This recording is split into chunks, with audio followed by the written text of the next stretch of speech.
kita akan sapa terlebih dahulu untuk Ustadz Rahmat. Assalamualaikum warahmatullahi wabarakatuh, Ustadz. Waalaikumsalam warahmatullahi wabarakatuh. Sudah ada yang bertanya mengenai mana yang harus didahulukan, Ustadz, bila mempunyai cukup uang, apakah naik haji atau membantu tetangga. Dan membantu tetangganya ini tidak hanya menyantuni anak miskin saja, tetapi juga membantu membuka usaha misalkan saja. Tapi uangnya tidak cukup untuk keduanya, Ustadz. Nih mohon pencerahannya dari Bapak Agung yang ada di Kutarjo. Silahkan, Ustadz. Terima kasih Mbak Nada dan Pak Agung. Iya. Di Kutarjo. Ini pertanyaan yang sulit untuk dijawab. Karena pertanyaannya juga sulit. Kayaknya nggak ada untuk bicara di Indonesia yang semacam itu. Karena apa? Haji di Indonesia itu nabung dulu 25 juta. Kalau masukkan sekarang itu antri 30 tahun. Ya mungkin nanti ini bilangnya usaha haji atau umroh mungkin ya, Ustaz. Ya.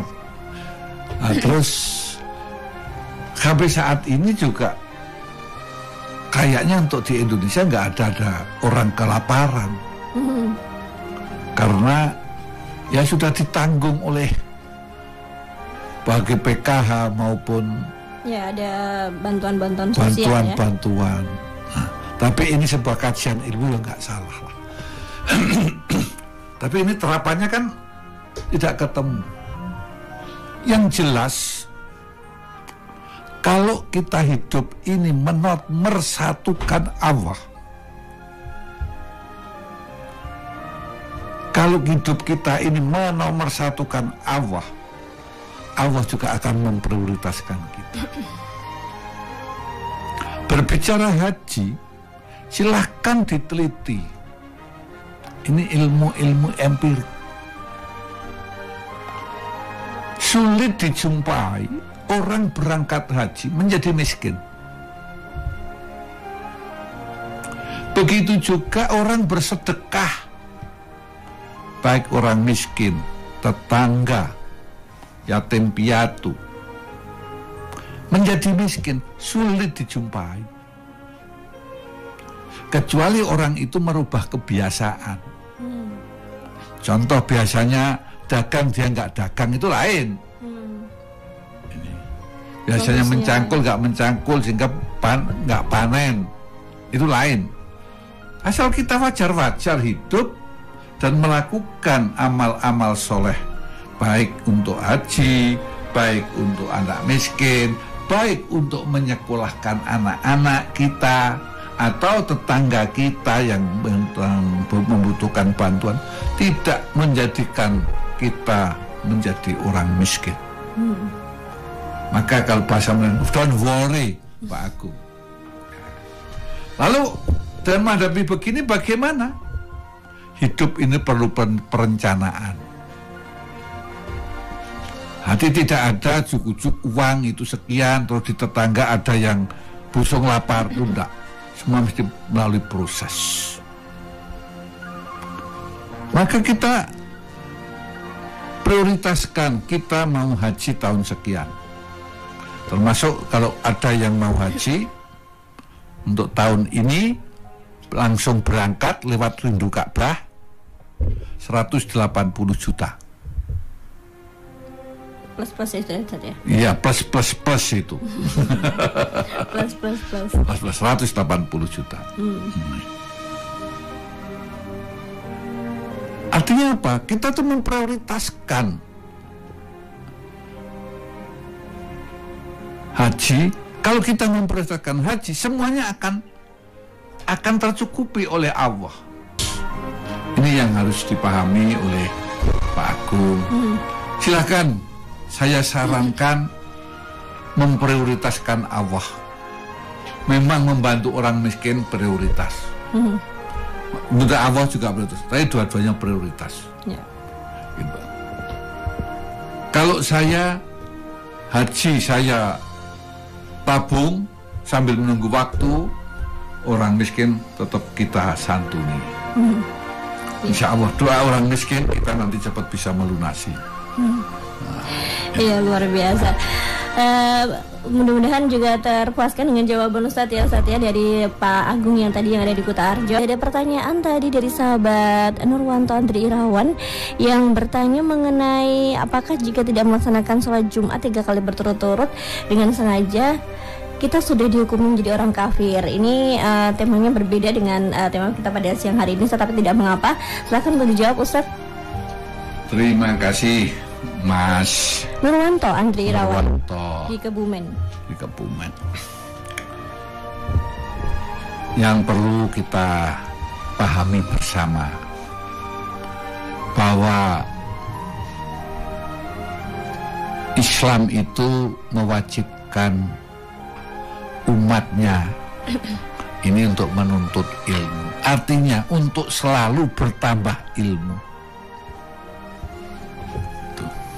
Lah, sholat Jumat itu di sana itu ada yang secara perintahnya untuk mendengarkan, memperhatikan, ngomong saja nggak boleh. Disebutkan idza imamu yakhtubu ala mimbar.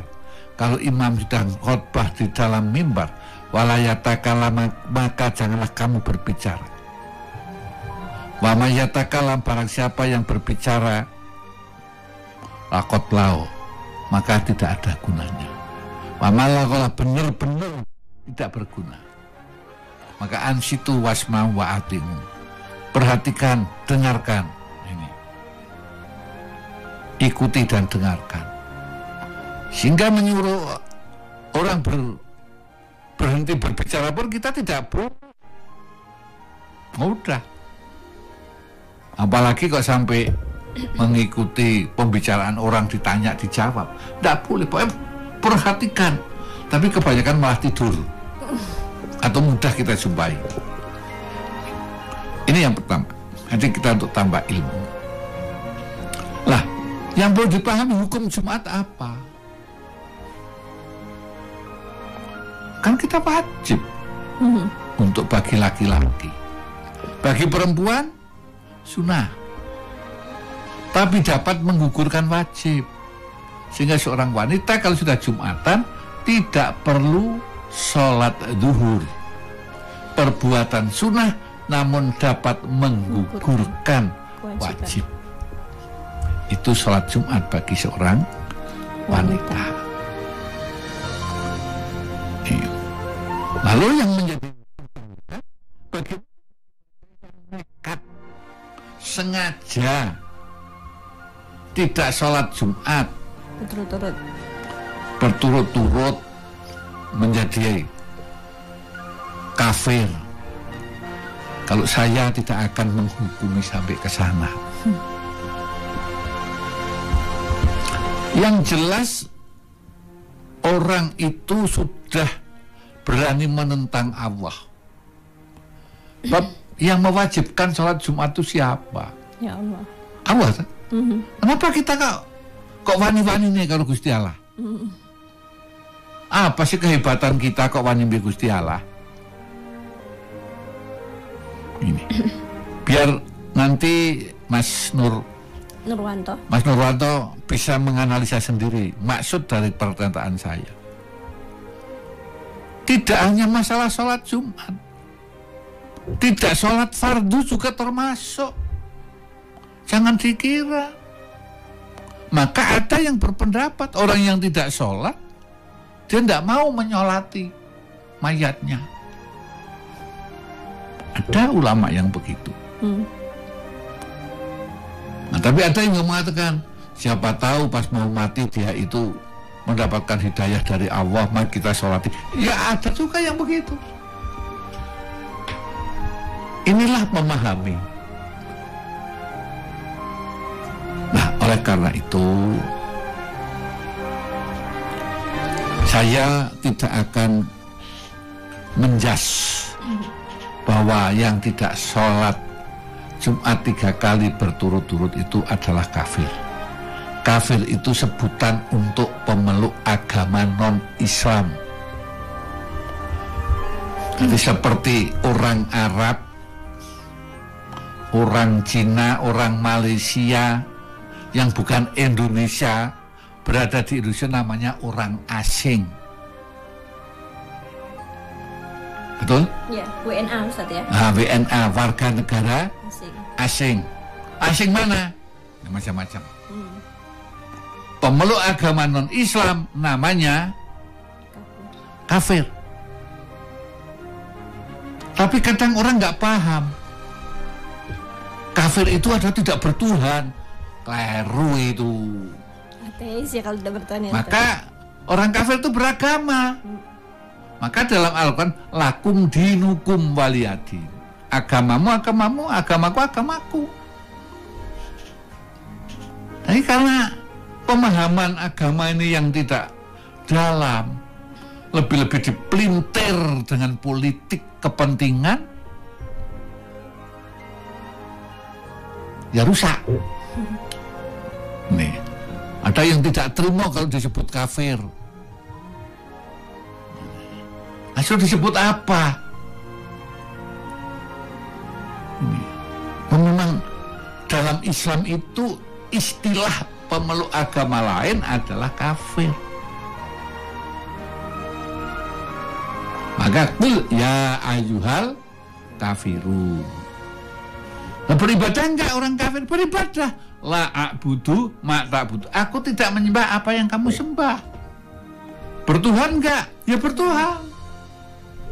Ada yang disembah, soalnya dipertuhankan siapa? Itu hak mereka. Wala antum abidu nama abud. Engkau pun tidak menyembah apa yang aku sembah. Yang ditutup, lakum dinukum wali. Untukmu agamamu, untukku agamaku. Artinya mereka yang menyembah pada Tuhan juga mereka juga beragama, tapi bukan Islam. Dalam Islam ini menyebut sebutan istilah itu adalah kafir. Itu sebagai jawaban. Mohon maaf, saya tidak menghukumi bahwa orang yang tidak sholat Jumat itu kafir. Tapi memang ada yang berpendapat semacam itu hak mereka. Tapi yang jelas saya termasuk menghukumi bahwa mereka orang yang telah hebat. Kenapa hebat? Wani karo Gusti Allah. Soalnya enggak soal Jumat ya Ustaz ya. Sesuatu hal yang wajib malah ditinggalkan ya.